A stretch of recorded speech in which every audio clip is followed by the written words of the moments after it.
ఓం భూవరాహాయ నమః. ఓం త్రిమూర్తి స్వరూపాయ నమః. ఓం బ్రహ్మ విష్ణు శివాత్మకాయ నమః. ఓం సర్వ ఋషిభ్యో నమః.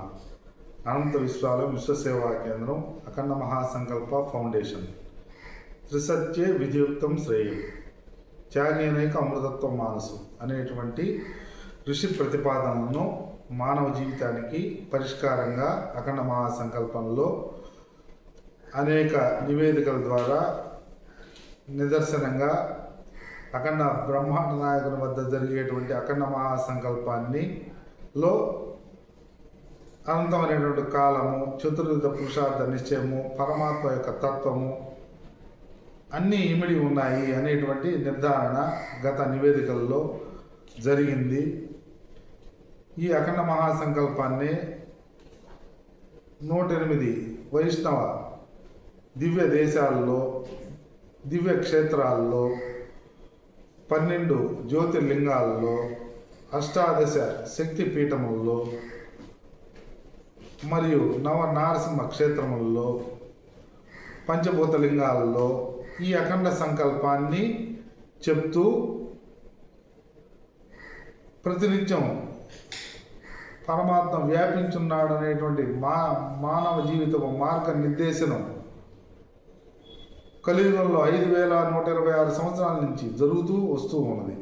కావున రాబోయేటువంటి రోజుల్లో అనేక నివేదనల ద్వారా విశ్వజీవనానికి అఖండ మహాసంకల్పాన్ని ప్రమాణంగా భావిస్తూ అఖండ మహాసంకల్ప ప్రతినిత్యం తిరుమల వెంకటేశ్వర స్వామి వద్ద 12 గంటల నుండి 1 గంట వరకు నిత్య కళ్యాణం పచ్చతోరణం ప్రతినిత్యం జరిగేటువంటి కళ్యాణాన్ని ఎవరైనా వీక్షిస్తూ దర్శిస్తూ సంకల్పాన్ని చెప్పుకుంటూ ఈ 3 సత్యాల్ని గుర్తింపజేస్తూ విశ్వసేవకులుగా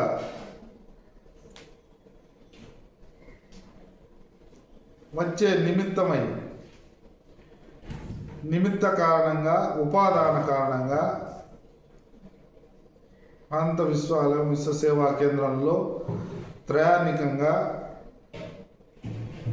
3 రోజుల్ని నివేదన నిమిత్తమై ఆవిష్కరణ చేసుకుంటూ అనేక మంది వీక్షకులు దీన్ని గ్రహించే సందర్భంలో ఈ గుర్తింపజేసే నిమిత్తమై ఈ అఖండ సేవ మహాసంకల్ప ఫౌండేషన్లో ప్రతినిత్యము పరమ కర్తవ్యంగా శ్రీ విశ్వచక్రానికి అభిషేకము, నవవిధ భక్తి యోగార్చన, పంచమహాయజ్ఞ తత్వం ఈ 3ంటిని అన్వయం చేసుకుంటూ విశ్వవ్యాప్త నిమిత్తమై విశ్వరూపార్చన జరుగుతూ ఉంటుంది. రాబోయేటువంటి నివేదన ద్వారా పంచమహాయజ్ఞాన్ని ప్రస్తుతం ఆవిష్కరణ జరుగుతూ ఉంది. ఈ పంచమహాయజ్ఞాన్ని ప్రతినిత్యం అవగాహనతో పంచమహాయజ్ఞ సేవను కూడా ఈ 3 సత్యాల్ని గుర్తించుకున్నవారు అవగాహనతో ఆచరించగలిగితే ఆ ఫలాలను ఎవరికి వారు అందుకొని దేహంలో, గృహంలో, వ్యవస్థలో భూమాత, పరమాత్మ 5 అంశాల పరమైనటువంటి సాధన ద్వారా జన్మ సార్థకత సాధ్యమే. అందుకని ఇంకొక మూల ప్రమాణాన్ని ఈ అఖండ మహాసంకల్ప ఫౌండేషన్ యొక్క మూల ప్రమాణాన్ని తర్క విచారణ చేసుకుంటూ రాబోయే నివేదన నిమిత్తమై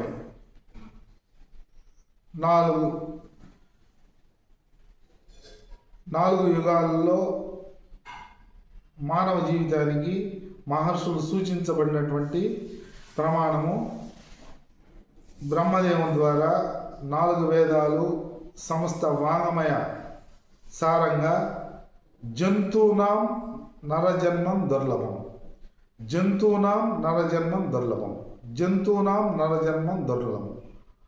అంటే 84 లక్షల జీవరాశుల్లో బ్రహ్మదేవుని సృష్టిలోని అన్ని యుగాల్లో 84 లక్షల జీవరాశుల్లో మానవ దేహానికి మాత్రమే పరమాత్మను తెలుసుకుంటూ జన్మ రాహిత్యాన్ని, జన్మ సార్థకతను, ముక్తిని, మోక్షాన్ని, సమస్తాన్ని గ్రహించేందుకు అవకాశం కలిగినటువంటి మానవ దేహం మాత్రమే 83 లక్షల చిల్లర కలిగినటువంటి మిగతా జీవులు, భూచరములు, జలచరములు, ఆకాశచరములు వీటన్నిటికీ అవకాశం లేదు. అందుకని జంతువునాం నరజన్మం దుర్లభం. అందువల్ల మానవ జీవితం అని చెప్పని అనుకుంటూ ఉన్నాం ప్రతి ఒక్క మనిషి. ఈ మానవ జీవితంలో అసత్యంతో, తమస్సుతోటి మృతమైపోయి జన్మలు పరంపరలో అనేక జీవుల్లోకి పరంపరగా అనేక యుగాల నుండి కోటాను కోట్ల సంవత్సరాలు పునరపి జననం, పునరపి మరణం జరుగుతూనే వస్తూ ఉన్నది. కానీ మానవ జీవితం కాకుండా మానవ జన్మ, ఈ జన్మ కారణమైంది మానవ జీవితానికి, మానవ దేహానికి. నేనెవరు, నువ్వెవరు, ఎవరెవరు, నాదేముంది, నీదేముంది, ఎవరిదేముంది అనేటువంటి ప్రశ్నలు వేసుకున్నాం. దీనికంటే ముందు మానవ జన్మ, మానవుడితో పాటు 83 లక్షల జీవరాశులు ఉన్నాయి అనేది గుర్తించుకోలేకపోతే ఈ మానవ జన్మ సార్థకత సాధించటం దుర్లభం. ఎందువల్ల అనంటే నేను ఒక దేహం అంటాడు, నేను ఒక కులం అంటారు, నేను ఒక స్త్రీ అంటారు, ఒక దేహంలో, గృహంలో ఇంకా అన్నీ నేనేగా భ్రమలోకి వెళ్ళిపోయి ఉంటారు. కులము, దేహము, నావాళ్ళు, కొడుకులు, కూతుళ్ళు ఈ బంధుత్వాల్లో కనిపించేటువంటి మా దేహాలతోటి పోలికలు చేసుకొని రకరకాలైనటువంటి వికల్పాలతోటి మానవ దేహం చిత్రమైపోయి ఉంటుంది. అందుకని మానవ జన్మ అంటే ఇంకా జన్మలు ఉన్నాయి అనేటువంటి సమాధానం మహర్షుల ద్వారా వ్యక్తమైంది.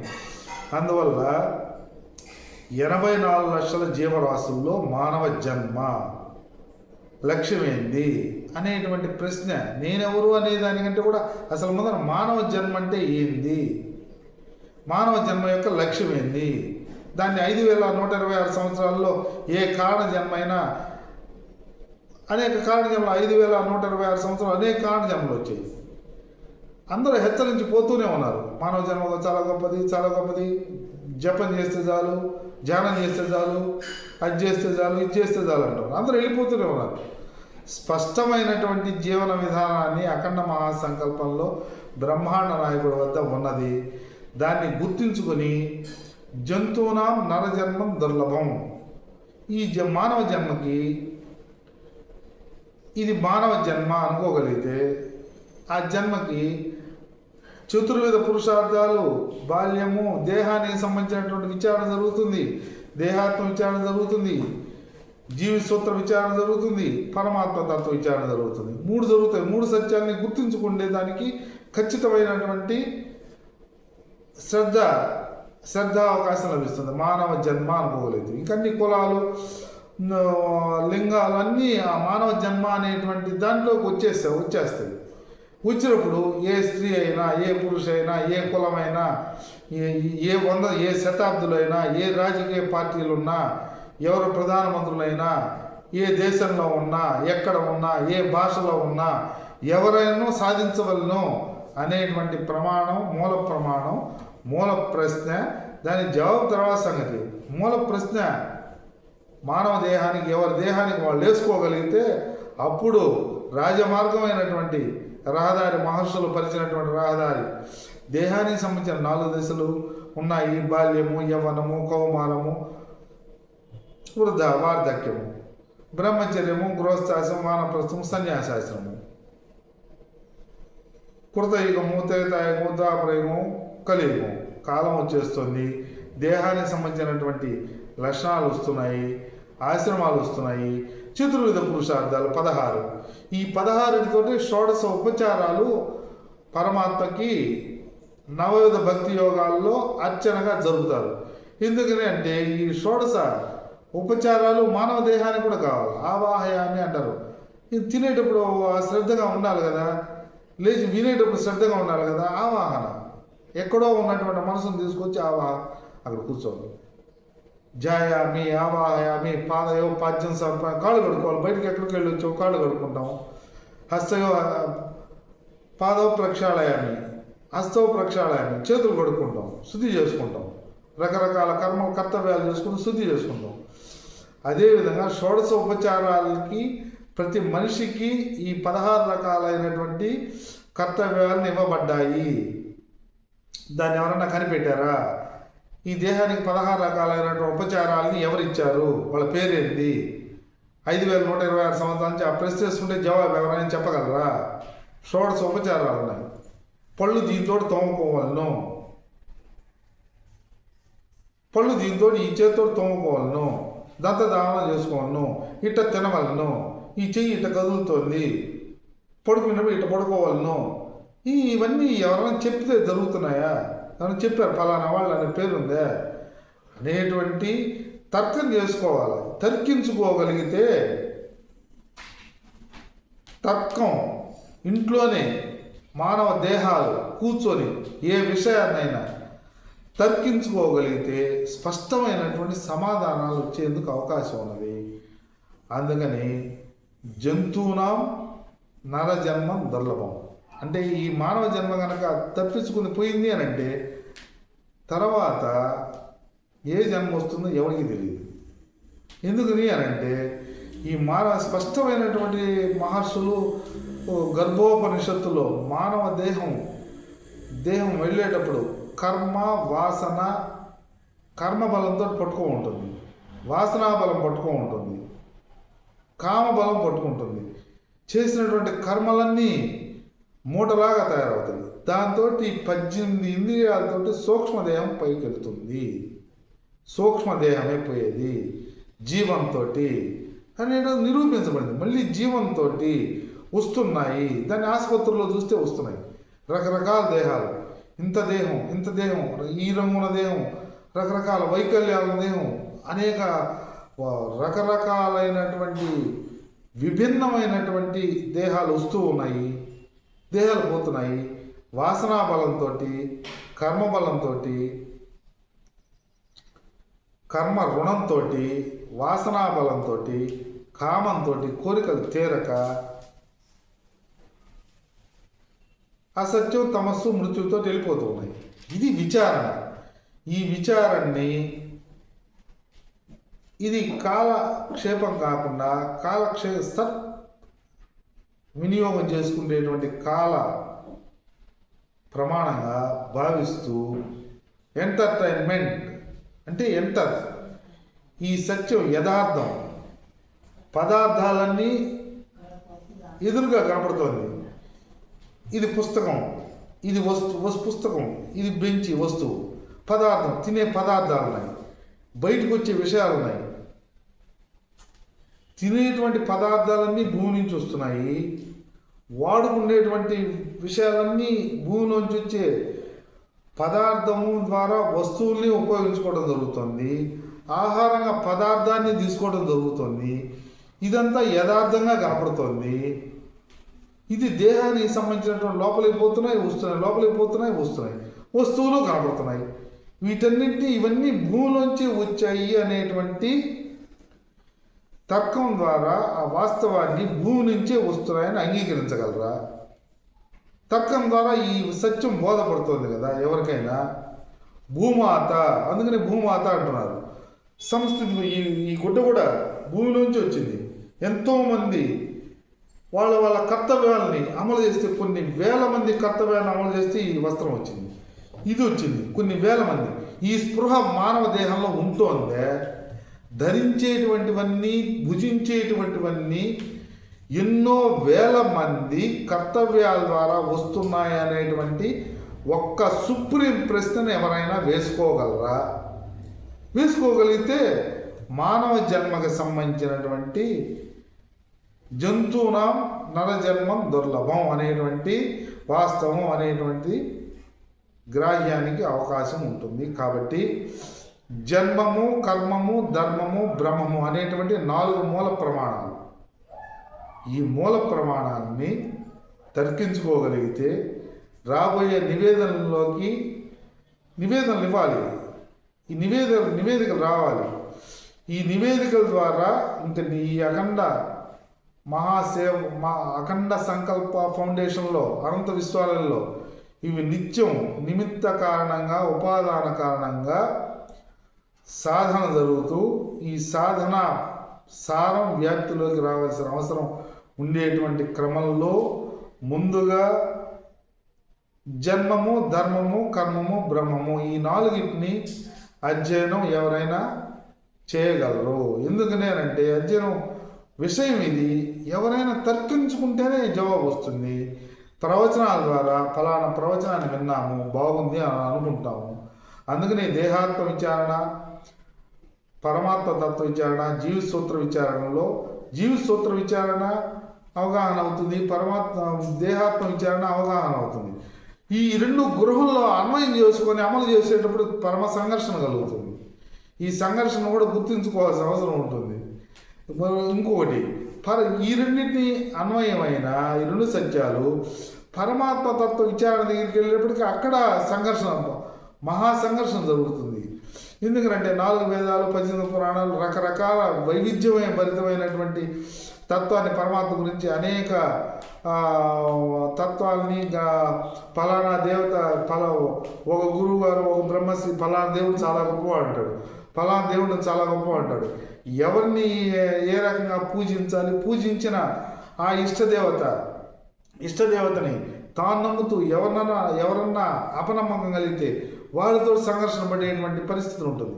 రకరకాల దేవతల్ని నమ్మి అనుసరించేటువంటి విధి విధానాల సంబంధమైనటువంటి లోకంలో రకరకాల సంఘర్షణలు పడుతూ తనలో తాను పడేటువంటి పరిస్థితి ఉంది. అందుకని ఉపనిషత్తులు వచ్చింది. అందుకనే ఉపనిషత్తు నామరూపరహిత తత్వాన్ని ఉపనిషత్తులు సారభూతమైన 18 అధ్యాయములు, 700 శ్లోకాలు సమస్త సందేహాల్ని నివృత్తి చేసి భీష్మాచార్యం ద్వారా విష్ణు సహస్రనామం ఆవిష్కరించబడింది. కాబట్టి రాబోయే నివేదనలో విష్ణు సహస్రనామ తత్వాన్ని మానవ దేహానికి నా యథాశక్తిగా అన్వయం చేసేటువంటి ప్రయత్నాన్ని చేసేటువంటి వీడియోల ద్వారా ఇంకొక విషయాన్ని దీన్ని లైక్ చేయండి, సబ్స్క్రైబ్ చేయండి, వీక్షించండి. ఈ నివేదికల ద్వారా చెప్పాము, దాన్ని కర్తవ్యంగా చెప్పాము. నివేదనలో ఆస్కారం లేదు. వీక్షించండి అని కూడా చెప్పకూడదు. లైక్ చేయండి, సబ్స్క్రైబ్ చేయండి, కామెంట్ పెట్టండి అనేటువంటివి లేవు. అందుకనే యూట్యూబ్ నిర్వాహకులు వాళ్ళు ఇవ్వగలిగిన అవకాశం మేరకు వారి నియమాల్ని గౌరవించుకుంటూ ఈ వీడియోలు చేయటం జరుగుతుంది. ఎవరిని లైక్ చేయమని, ఇష్టపడమని ఇటువంటి పరిస్థితుల్లో చెప్పకూడదు. కామెంట్లు పెట్టమని చెప్పకూడదు. ఎందుకంటే మళ్ళీ ప్రతి వీడియోలో చెప్తాం. ఖచ్చితంగా ఇష్టపడమని చెప్పకూడదు, లైక్ చేయమని చెప్పకూడదు, సబ్స్క్రైబ్ చేయమని అసలు చెప్పకూడదు. ఈ 3 నిర్ణయం తీసుకుంటూ రాబోయే నివేదనలు, ఎందుకంటే ఈ నివేదనలు రాబోయేటువంటి నివేదనలు భూ ప్రమాణంగా, పరమాత్మ నిరంతర శ్వాసనిచ్చే ప్రమాణంగా మా తల్లిదండ్రులు అనంత విశ్వసేవాకాన్ని స్థాపించి నాకు ఇవ్వబడినటువంటి ఈ మానవ దేహానికి ఇవ్వబడినటువంటి కర్తవ్యంలో భాగంగా ఈ నిర్ణయంతో రాబోయే నివేదికల్లో రాగలము. విశ్వవీక్షకులు గమనించగలరు. శుభం భూయా. ఓం తత్సత్.